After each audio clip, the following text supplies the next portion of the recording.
Hello everyone, welcome channel. দেখো আজকের এই ক্লাসে আমরা আরও কিছু গুরুত্বপূর্ণ বাংলা বাক্য খুব সহজভাবে ইংলিশে ট্রান্সলেট করব।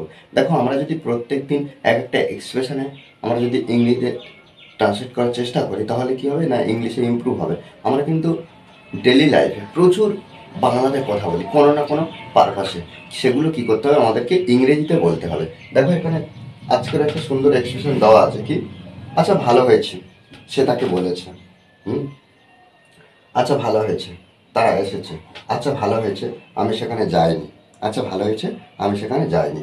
আচ্ছা ভালো হয়েছে, তুমি দেখোনি।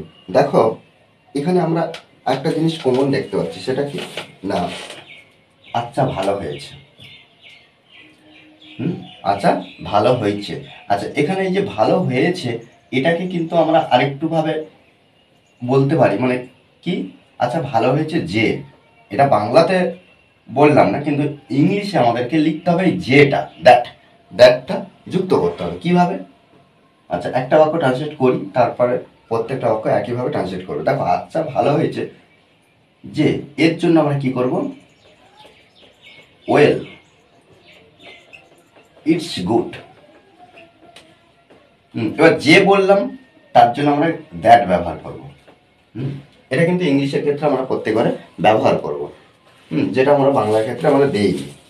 এবারে কি, সে তাকে বলেছে। এই যে আচ্ছা ভালো হয়েছে, এটা জন্য আমরা ইংলিশ ব্যবহার করছি এটাই। এবারে এই যে সে তাকে বলেছে, তারা এসেছে, আমি সেখানে যাইনি, তুমি দেখোনি, এই বিষয়টার জন্য আমরা কি করব না, আলাদাভাবে একটা সিম্পল সেন্টেন্সে ট্রান্সলেট করব।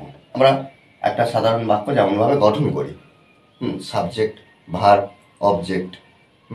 দেখো সে তাকে বলেছে, তাহলে এখানে সাবজেক্ট আমরা কি দিতে পারি, সে, সি ব্যবহার করব অথবা হি ব্যবহার করব, দুটোর মধ্যে যে কোনো একটা, হ্যাঁ, স্ত্রী পুরুষের ক্ষেত্রে। ওকে, তাহলে সে এই যে বলেছে, টেল মানে বলা, আর বলেছে মানে কি, বলার কাজ হয়ে গেছে পাস্ট টেন্সে। তাহলে হি টোল্ড, তাকে হিম। ওকে, দেখো এইভাবে কিন্তু প্রত্যেকটা বাক্য ট্রান্সলেট করব। তারপর কি একইভাবে, আচ্ছা ভালো হয়েছে, তারা এসেছে,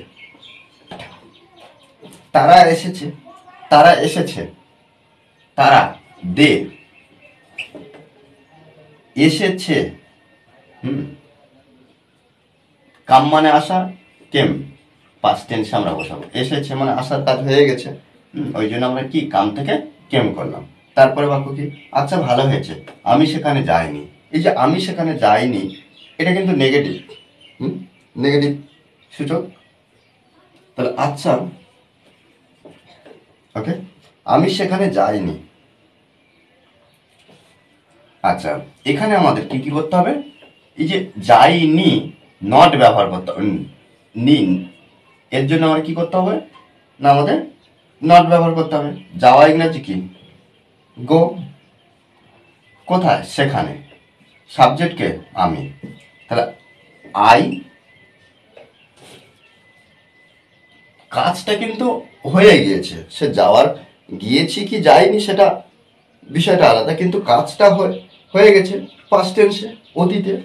তাহলে কি হবে, আই ডিডন্ট বা ডিড নট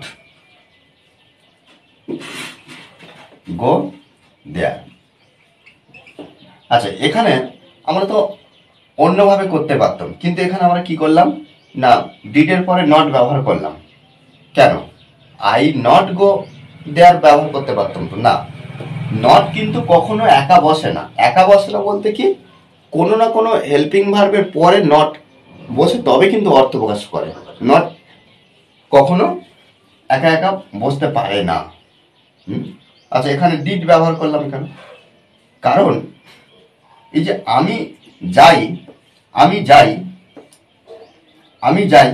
আই গো, বা আমি গিয়েছি, আই ওয়েন্ট। যখন আমি গিয়েছি হবে আই, মানে যাওয়ার কাজ হয়ে গেছে, আই ওয়েন্ট। দেখতে পাচ্ছি কি এখানে কোনো হেল্পিং ভার্ব আছে, একটু আগে কি বলে গেলাম যে নট একা একা বসে না, কোনো না কোনো হেল্পিং ভার্বের পরে বসে। কোনো না কোনো হেল্পিং ভার্বের পরে বসে। যেহেতু এখানে কোনো হেল্পিং ভার্ব নেই, আর যখন হেল্পিং ভার্ব থাকবে না তখন আমরা নট ব্যবহার করার জন্য কি আনবো? ডু, ডাচ আর ডিডের মধ্যে যে কোনো একটা আনবো। এখানে দেখতে পাচ্ছি এই যে গো, এটা V1-এ থাকবে। এই যে যখন V1-এ থাকবে আমরা ডু আনবো, যখন V2 থাকবে তখন আমরা ডিড আনবো। তাহলে যাইনি, তাহলে এখানে আই ওয়েন্ট এখানে পাস্ট টেন্সে বোঝাচ্ছে, ওই জন্য আমরা কি করলাম না নেগেটিভ করার জন্য তার আগে ডিড আনলাম। ক্লিয়ার আশা করি। কেন? কারণ আমাদের এই তিনটে ভার্বের উপরে, এই যে তিনটে হেল্পিং ভার্ব, এই ভার্বের উপরে আমাদের নির্ভর করে কি করতে হবে? নট আনতে হবে যখন কোনো হেল্পিং ভার্ব থাকবে না। যে কোনো হেল্পিং ভার্ব বলতে কি আমি যার, ওয়াজার, হ্যাভ, হ্যাজার, shall, will, should, would, can, could, may, might, must, এগুলো যখন থাকবে না তখন আমরা কি করব? ডু, ডাজ, ডিডের মধ্যে যখন একটা নিয়ে আসবো। ওকে, তারপর কি? আচ্ছা ভালো হয়েছে, তুমি দেখো নি। Well, it's good that. তুমি দেখো নি, তাহলে একইভাবে আমরা কি করবো? ইউ, নি, না, নেগেটিভ জন্য আমরা নট ব্যবহার করবো। কিন্তু কি তুমি দেখো নি পাস্ট টেন্সে ইউ ডিডন্ট, বা ডিডন্ট বা ডিড নট, ডিডন্ট সি। ওকে, দেখো এইভাবে কিন্তু আমরা প্রত্যেকটা ভাবে সুন্দরভাবে ট্রান্সলেট করবো। আমরা যদি ডেইলি লাইফে যে বাংলা বাক্যগুলো ব্যবহার করি তা যদি ইংরেজিতে করার চেষ্টা করি তাহলে কি হবে না ইংলিশটা আমাদের ইমপ্রুভ হবে। চেষ্টা করতে হবে কীভাবে ট্রান্সলেট করতে হচ্ছে, ইংলিশের স্ট্রাকচার জানতে হবে। শুধুমাত্র একটা জিনিস মনে রাখতে হবে যে অনবরত প্র্যাকটিসের বিকল্প কিছু হয় না। ওকে, আর এই ক্লাসটি যদি ভালো লাগে অবশ্যই লাইক করুন শেয়ার, আর যারা এখনও পর্যন্ত এই চ্যানেলটি সাবস্ক্রাইব করেননি তারা অবশ্যই চ্যানেলটি সাবস্ক্রাইব করে পাশে থাকবেন। Okay, thanks for watching this video.